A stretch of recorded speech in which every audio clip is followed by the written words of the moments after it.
You're listening to the B2B Revenue Executive Experience, a podcast dedicated to helping executives train their sales and marketing teams to optimize growth. Whether you're looking for techniques and strategies or tools and resources, you've come to the right place. Let's accelerate your growth in 3, 2, 1. Welcome, everyone, to the B2B Revenue Executive Experience. I'm your host, Carlos Noche, and I'm joined by my co-host, Lisa Schneer. Say hi, Lisa. Hi, folks. Welcome to the show. Today, we are talking about marketing, innovation, and most importantly, revenue optimization. How marketing can lead the way to deliver measurable business results. But in talking to Mark a little bit ahead of time, I got to tell you, I hope we have the time to really dive a little deeper into revenue optimization more holistically, so that we can really also include how sales and customer success all play a valuable role in doing so. And so to introduce Mark more fully, we've got Mark Stouse with us today, who is the CEO of Proof Analytics. Mark, thank you so much for joining us and taking the time to talk through this with us today. I'm happy to be here. And guys, I just want you to know that Lisa was born ready. Oh, they know. If you're a listener, you know. So actually, before we jump into the topic of the day, we do like to ask a question at the top of every show to help the audience get to know you a little better. So we're just curious, what is something that you are passionate about that people who only know you through business might be surprised to learn? So in my, avocationally, right? I'm actually a pretty advanced scholar of 15th century medieval history, particularly in France, right? I can read Latin, for example, stuff like that. And so I also, there's something called the historical European martial arts. So everyone's very familiar with Asian martial arts. There's also European martial arts that are historically rooted in treatises that were written at the time, highly detailed, highly illustrated, basically how-to manuals on sword fighting and, all kinds of stuff, right? And so I am part of a group that explores some of that. And so I specialize in European longsword and in the Polish saber.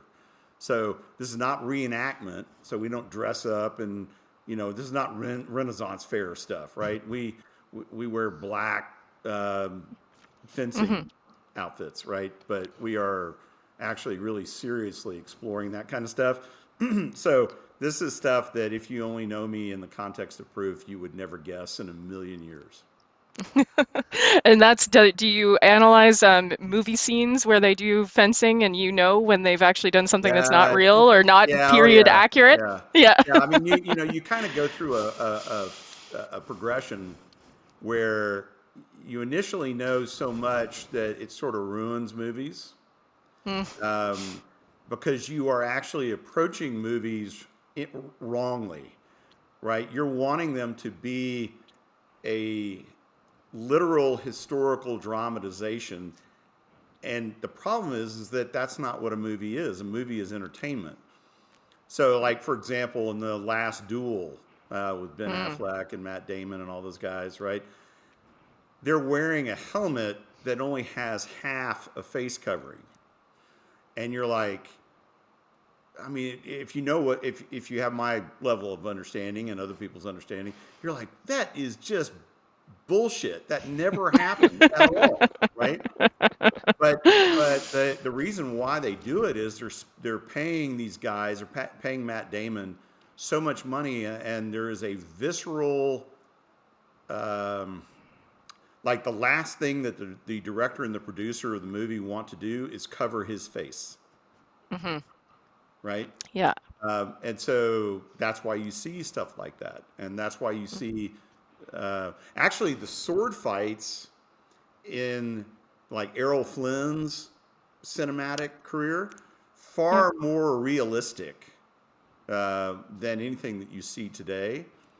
The whole deal wearing the sword on your back and pulling it out like this over the top of your shoulder is just not the way it works. It's just not. Yeah. It looks great.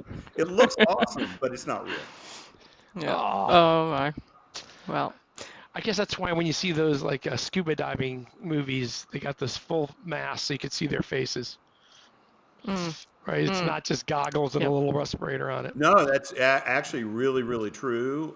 It also looks cooler to have the full face mask, right? But yes, it totally allows you to see the character. So there's just a lot of that kind of stuff that you just kind of have to say, okay, I get it. And so actually, when they do get it really right, you appreciate it more, right? And I'll finish by just saying this real fast because this is obviously not the topic of the podcast. We could change the topic. Yeah. But you know I would say that the last 15 years have been a golden era in Hollywood of historical drama, and not because they get it technically correct all the time. In fact, they most of the time don't. But what they have really excelled at, for the most part, is putting you in a time and place. And so it's as close to time travel as you're ever going to get. Actually, a really great example of this is the movie Midway that came out, 2 years ago or something like that? Yeah. And they realized that they didn't have any aircraft carriers from that period, but they did have detailed blueprints of every carrier. And so they CGI'd the whole thing, and it is hyper accurate, right? So like what you are seeing there, even though it's purely digital, is exactly the way it really was. And that's extraordinary. I mean, that's pretty freaking amazing as a historian. That is cool, especially, technology today. All right. Tell us a little bit about Proof Analytics. How'd you get there? How'd you get to this point in your career? Help our audience understand Mark a little bit better in your company. School of Hard Knocks, right? I guess it was 15, 16, 17 years ago, as a senior marketer, not yet a CMO. I was about to leave the profession because so many business leaders were not taking marketing or me seriously. And it was, it always takes two to tango, but it was disproportionately our fault. And at that particular moment in my life, being taken seriously was more important to me than how much money I made. And so I was, and we can debate how good that impulse is, right? But that's the truth, right? And so I went on a hunt to find something that would give me an unfair advantage. And I discovered work that had been done in B2C, so I was B2B, started by Procter & Gamble, called Marketing Mix Modeling. It had, algorithmically, mathematically, it was superb. It was a killer to scale and to actually operationalize. But it was pretty much, and still is, the only thing that will get you there. And so we did it. And we started doing it at BMC, and we did it at HP, and we did it at Honeywell. And every time we did it, we obviously had learned more, and so we were doing it better. And it was ultimately a huge success, but it was extremely expensive. $7-8 million a year just in analytics. And so it was the classic automation argument.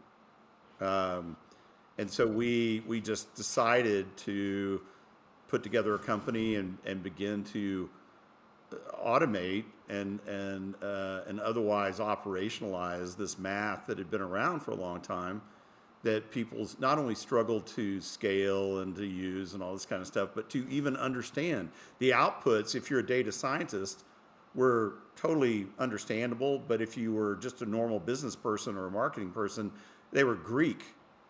And so there was this huge kind of whisper layer that drove a tremendous amount of the cost. It was also really static, right? It was the models were being recalculated every 6 months, maybe every year, and then it would take another 3 to 4 or 5 months after that to generate, this whisper interpretation kind of piece, usually a PowerPoint deck. And so by the time the customer, in this case me, I was the CMO, got it, it was, even the forecasts were all in the past. It was kind of Right. semi-pointless. So the way Yep. we did it at Honeywell to overcome this, which is essentially brute force version of automation, was we just overhired people, right, to get the throughput that we needed. But it drove huge costs, and so that's the background on Proof, right? So today, Proof is an automated marketing mix modeling platform that's actually integrated into, I think, what is generally regarded as the hottest MRM tool, marketing resource management tool, in the marketplace today. It's the only one on Salesforce, right? So it's now a full life cycle thing. The main reason why I did it, guys, I mean, seriously, is I think that marketing is the best job in any company. And there's a lot of people who would disagree with that, but that's my own opinion. But it totally sucks, okay? Because nobody believes in the value of it. This is one of the reasons why right now you're seeing huge budget cuts taking place in marketing. It's because the business leaders don't know what they've been getting, really. And so they have no idea what they will be losing in the future by making these cuts. That's it, in a nutshell. So if we can help prevent that, if we can help prove the value of marketing and change the game, we've made a great contribution. Okay, so before we dive deeper into the company and how it differentiates, can we double down on your statement a little bit there? And what I'm most curious about is, what are your views on how effective most companies, and I guess by most companies, I'm not thinking about the multi-billion-dollar Honeywells of the world. I'm Right, thinking about, right. we deal a lot with, 50, 100 million plus organizations. Yep. How good are their marketing teams at really optimizing revenue growth and even proving it? Typically not, right? And the main reason for this is that they are so focused on spending every last dime they have on the latest bright shiny object in terms of a campaign, that they're not doing anything to really truly understand the value. And so let me be very clear. There's a lot of people who have tech stacks, marketing tech stacks, that are generating a lot of data, and data is really valuable, but data is always, 100% always, about the past.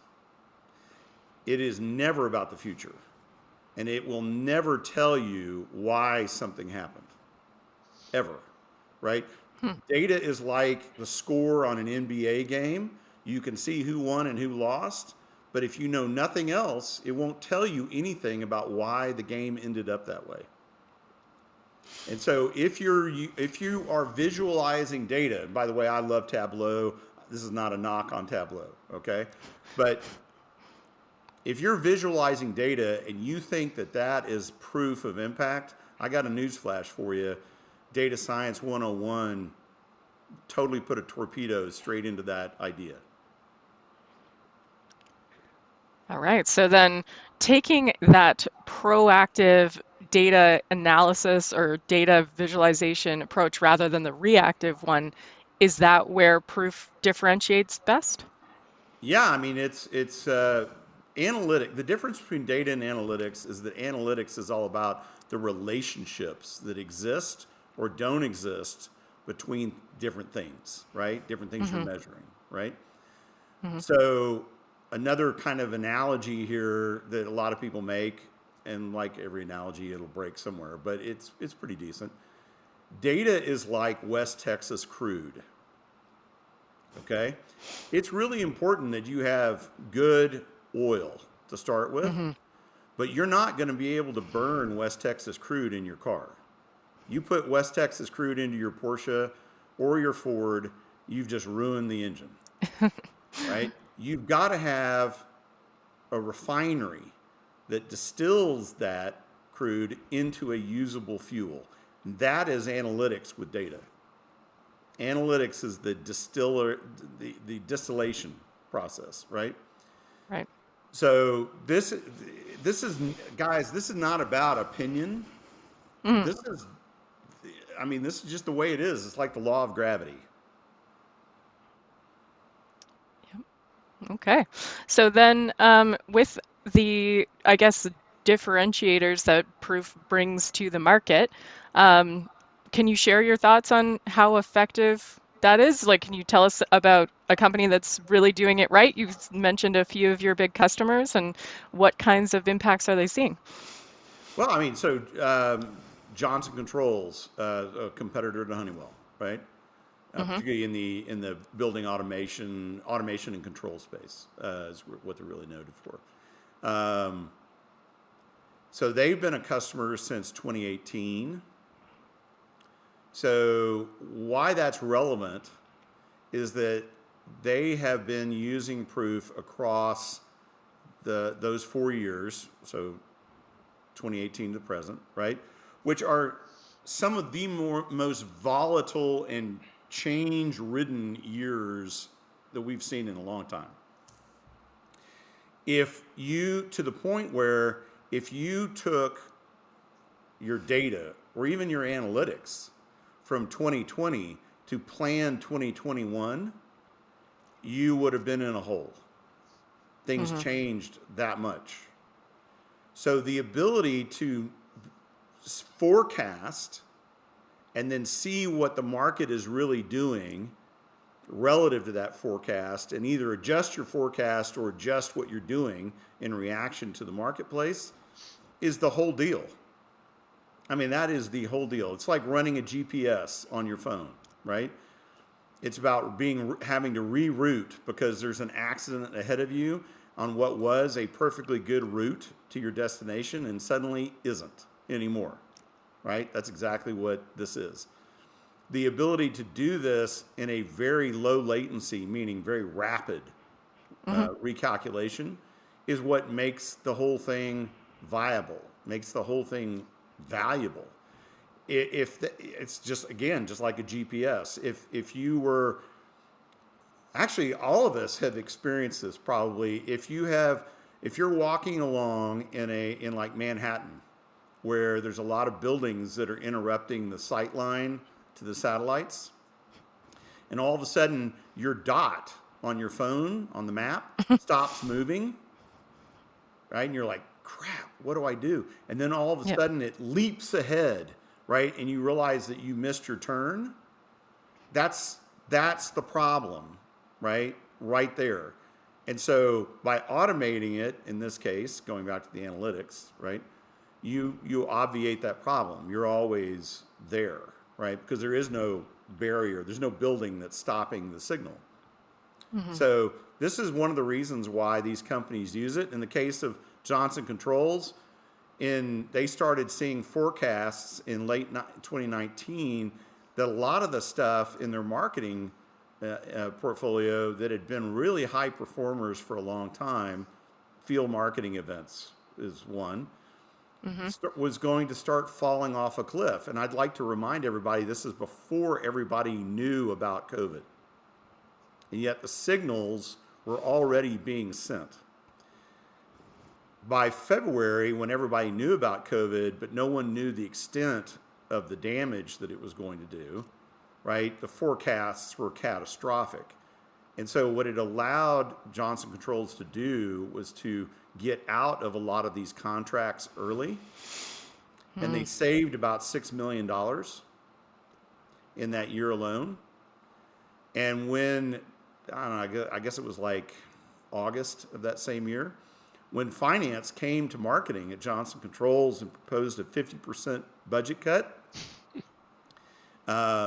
they were able to show the analytics and forecast the damage in the future from a 50% cut. And they ended up with a 15% cut. And finance said, you know what? The cut is too expensive. What we're going to lose in the future is we can't afford to lose it. So we're going to go find the rest of the money somewhere else. That's exactly what we're talking about. That is huge right there. Love that. I think a lot of organizations kind of struggle with this concept. In fact, one of the comments that we talked about before the podcast was comprehending the underlying cause and effect Yeah. that, behind this business data that we're looking at. Now, Mark, I got to be honest with you. In our businesses, we have some clients that can't even figure out why customers actually even buy them, right? They're so, some of these smaller companies are just so stuck in, hey, we built a better widget and we showed it and people bought it. And now we're trying to scale and we have no clue or even why they bought it to begin with or what kind of impact it's had. So how do you effectively help organizations like that? So and every data scientist that I know will echo this, right? The number one issue here is always culture. It's all, if you kind of look at it from a people, process, technology point of view, it's always people. People are always the long pole, right? Or the short pole, as the case may be, right? And, just to show you how vulnerable we all are to ego, which is a huge part of this cultural problem. So here I am, right? With everything that I know and everything that I believe about this. And in year 3, we had absolutely built the better mousetrap. And people were buying it and it was cool. And my ego very quietly started to take over in terms of, and all of a sudden I started narrowing my point of view, right? It started really, and I had to have several people on my team basically say WTF, right? And so they were absolutely right. And I tell the story because if it can happen to me in this particular context, given what we're talking about, it can happen to anybody. And so you have to be able to get past, I am so smart. Look at how smart I am, right? We were all, before the podcast started, we were talking about the fact that that's the definition of the founder title, is look how smart I am, right? I just think that is the biggest, hugest block to forward momentum and forward progress that you can think of. To the point where it's part of our ICP. We ask a number of questions in the first meeting that are designed to DQ prospects, right? Based upon this issue alone. If you're presented with analytics that counter what you believe, what are you going to do? Right? A proxy question for this is, what do you think about the mathematics underlying climate change study or pandemic study or any other scientific endeavor? And if they basically say, if they politicize the question, then they're not a good client. Right. I like that. That's part of discovery that I think a lot of people only do when they're recruiting. I have a few clients that on their job postings, they say we've got a no jerks policy. But it's not something when you think of like working with a partner, client, vendor, whatever, that's some really interesting discovery questions. I like that. Yeah, I mean, we would rather not have the customer than churn the customer later. Yeah. Right? Exactly. And that is, and you could totally apply that to hiring as well, right? Exactly. I mean, we always feel like we're behind the 8 ball in terms of staffing.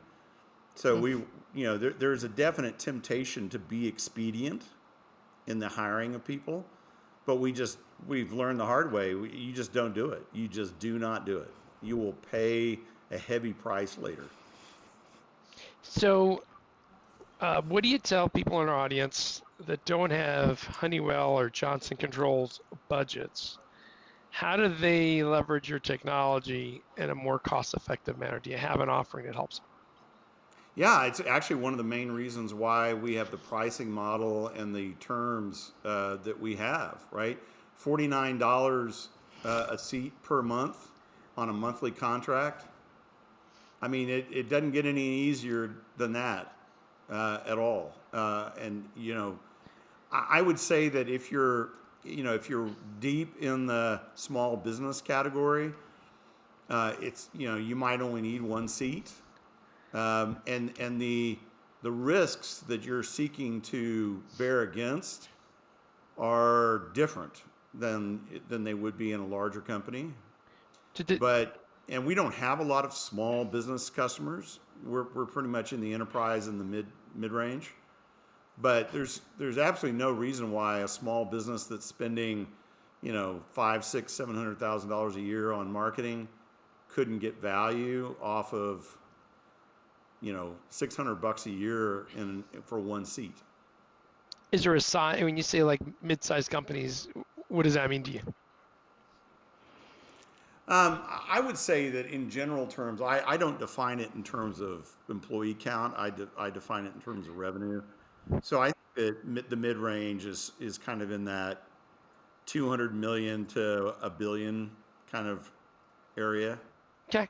I mean, people have different views on this, and I don't think it's a religious argument at all, right? But the one thing that everybody knows is what's an enterprise, right?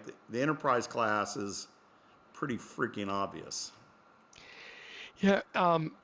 We also deal with a lot of companies, especially our SaaS customers, where me and Lisa feel the same way. It's like, hey, it's not just marketing leading revenue optimization. It's marketing, it's sales, it's customer success. So I'd love to circle back on what your view is on that, because I think totally agree. There's all different versions of it. On the surface, everyone will say yes, but then the way they structure it behind the scenes is all different flavors. And some of it depends on their business, but love to get your perspective. Well, I think that the core issue is that you have things that create value on a linear function and those that create value on a nonlinear function. And the nonlinear is designed to be a force multiplier on those things that are linear. Sales is a classic example of a linear value creation, right? So this is why a sales leader presented with a higher revenue target is going to immediately say, well, I know how much revenue per sales guy I can produce, and so I need 20 more sales guys, right? That's a linear function. It's and the only way that you get scale is by adding cost. Marketing 120 years ago, when it was first kind of created or thought of, right, was created to be a non-linear multiplier of sales productivity. So you don't have to necessarily increase marketing spend to get more leverage. It is leverage, right? And so as we were talking about before we started the podcast, marketing's mission is to help sales sell more product to more customers faster and more profitably than sales could do by itself. It's also, for that matter, a multiplier of a lot of other areas of business. Recruiting and retention is a great example of that. There are many others. IT, enterprise IT, is another non-linear multiplier of business performance, right? There's not very many of non-linears, right? They're mostly linear. You want more productivity, you add more cost, you add more people, you add more whatever, right? So I would say that the other part to this that people don't really think about is that there is an arc that describes the customer relationship and what is taking the lead, what functions are taking the lead in the relationship in terms of creating value in that relationship change over time. They're not static at all. So for example, one of the things that you see a lot right now in survey data of CEOs is the one area that they are not cutting at all, and in some cases they're increasing, is customer success. Why? Because now I think it's a little late, okay, to be doing this, but that aside, okay, they are trying to mitigate churn, because churn not only hammers their top line, it hammers their bottom line, it hammers their cash flow in a time of great challenge to them, right? Raising money is suddenly not as easy as it once was. So the issue today in their mind is, I've got to keep more of what I already have, which is it's important. That's real. I mean, as a CEO, I will tell you that is absolutely true, but it is not the complete truth. So when you say, like most of them are saying, well, I'm cutting marketing at least in half, that's really stupid. I mean, and I'm sorry, I don't mean to be rude to any CEO or CFO that happens to be listening, but it's stupid. Now, I understand why you're making that decision. It's because marketing has not shown you in concrete terms what you've been getting for your money historically.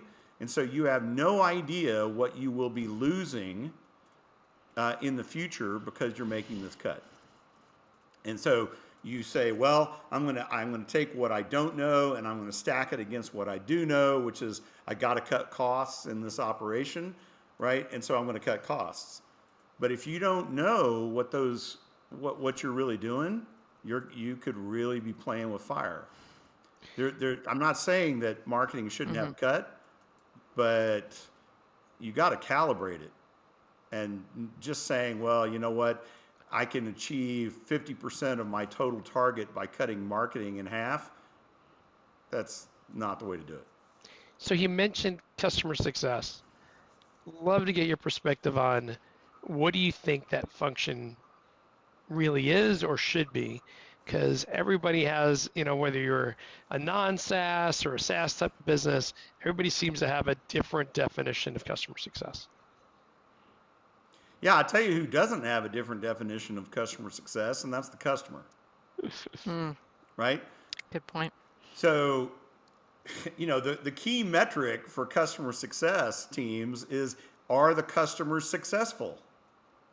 Right? Because guess what? A successful customer is almost assuredly going to renew. Probably will also expand. So this is pretty straightforward, right? This is not support. So support is break fix. Yeah. Okay? Customer success is all about, hey, let me show you how you can be getting more value. Let me show you how you can do this, right? It's sort of like my kids know more about the capabilities of the iPhone than I do, right? And they have shown me more cool stuff that is native to the iPhone that Apple never tells you. Now, why Apple doesn't tell you, I have not a clue in the world, okay? But they don't, not really, not unless you want to buy this huge, iPhone for Dummies book and read the whole thing, right? But my customer success, my Apple customer success team are my boys. And they have kept me on the platform, right? I mean, I can't wait for the next one to come out in the fall, right? Because I understand it's going to be a pretty significant upgrade, and I'm eager to buy it. And yes, and the folks that Apple should be sending a check to are my two sons. I'm laughing because sometimes they say significant upgrade, and it's hey, we moved the two buttons from this side to this side. Yeah, no, they're never going to say it's insignificant, right? But I do, everything that I read says that this one is pretty substantial, right? I'll take your word for it, and I'm always upgrading anyway. I'm a sucker for this stuff. Yeah, me too. And so my big reason is it just works. Yeah, and that's actually a great transition statement back into the conversation, and that is the customer just wants it to work. They want to be personally and organizationally successful, more successful, because they bought your product and are using your product than they would have otherwise been, right? That's it, right there. It So is. if you can say that, if your customer success team is delivering that, then you absolutely, when they renew, your customer success team should get the commission on that renewal and that expansion, not your sales guys. In fact, focus your sales guys on net new logos and your customer success on renewal. I'm with you. And I think this day and age, we're hit with so much more technology than ever. People can accept that it's not going to work perfectly. What they cannot accept is that you're not going to do anything about it. Yeah. And again, this is not about break fix, right? The break fix part has been table stakes for a very long time, right? What is table stakes today is that you're going to actively help me be successful. I think we often forget that this is actually not amorphous. This is incredibly personal to your customer, right? There is a person or persons on the other end that you're either going to help be more successful and catapult them into stardom, or you're not. Absolutely. Absolutely. And I feel like we could probably talk about this for another 36 to 46 minutes. However, we want to make sure that we ask our last couple of questions. And we do ask the same two questions at the end of every show. And curious, because Mark, you are an executive, you get prospected to all the time by people who do not have a referral or warm relationship with you. So what catches your eye? What actually builds credibility with you enough for you to respond to a cold outreach? So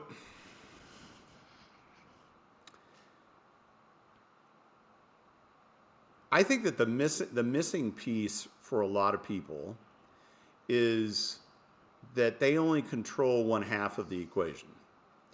And a lot of times we've tried to codify the other part as intent, right?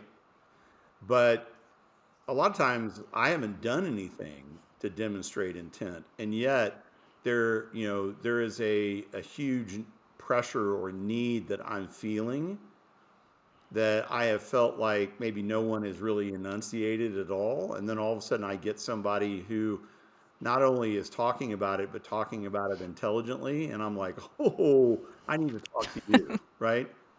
But we're talking about a fraction of 1% of the total people who approach me.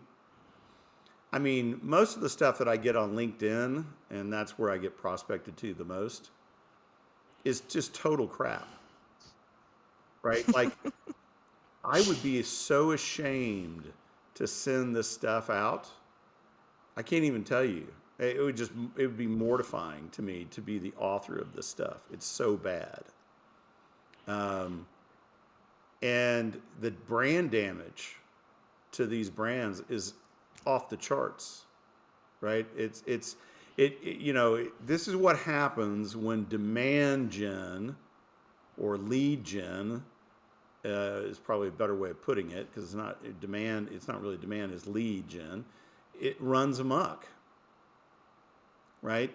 And where you're just seeking to close more deals at any cost, right? And you're just going to run straight up the middle. And they always think they're making a virtue out of being super direct, but I mean they're not. It's pretty, most of the time it's pretty ghastly stuff. And it's so bad that if the one thing I would ask of LinkedIn is figure out a way with AI to just nuke this stuff before I even see it. I mean, seriously, I mean, it's just terrible, right?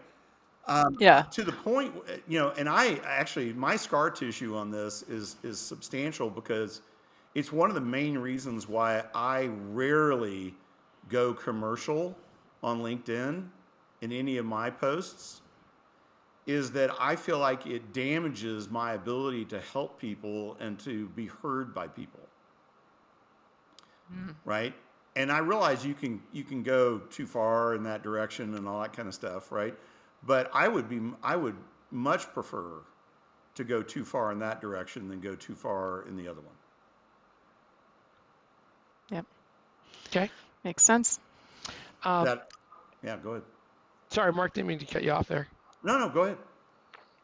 It's I think we all got the scars of some of the messaging and outreach that we get, and it's outrageous. And then the worst ones are the ones where you kind of feel fooled. Someone's actually trying to be genuine and reach out to you and want to connect, and you're like, okay, I'm willing to help somebody out. And then the next one is, well, let me tell you what let me pitch you tomorrow. The connect and pitch. Oh, Yeah. No, yeah. So I have a rule, okay, that I will not discuss proof commercially with someone for 6 months after I connect with them. For that very reason. And now, if they initiate it, that's different. But I'm not going to. I mean, I don't really do this anyway, as I said, but I would never dream of doing that. I mean, my mother would kick my butt, right?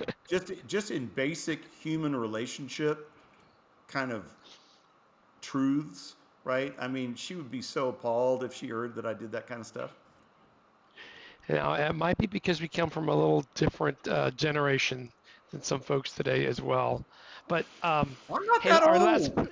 I'm not saying you are. So let me get myself out of the hole. Our last big questions we call an acceleration insights. So what might be that one piece of advice you'd want to share with our listeners to really help them optimize their revenue goals? So there are 3 big things, right, that any business cares about. Revenue, that's top line. Profits, that's bottom line. And deal velocity, that's cash flow, right? If you had to narrow it to one, you would absolutely follow deal velocity. The reason for that, and that's like the bottom of the funnel, that's not the top. The reason for that is that it is a summary metric of all the rest of it. So if you are seeing your deal velocity steadily improve, the likelihood that you are also doing more deals, so that would be the revenue side, is very high. If it is continuing to improve, it's because people really believe. So guess what? That means they're probably going to buy more. And unless your pricing model is totally screwed up, your profitability is also going to go up. So I would just say, your number, if you think about, this is particularly true as the real and perceived risk of the buy decision goes up in the minds of customers, right? So the more trust and confidence they have in you, the signal on that is how fast they complete a deal. Because if you're B2B enterprise or even mid-market B2B, and you're selling anything that involves any kind of risk at all, you're looking at 6 to 9 months average deal flow, right? Mm-hmm. Right. And that's a killer, particularly when you get to the very end of that and you lose, the deal doesn't make, right? Or it slips significantly. It's just a killer. And so the main reason that is so long is that they are using easily half that time to mitigate the risk of the deal, and the risk that they're mitigating is you. It's the vendor, right? Mm-hmm.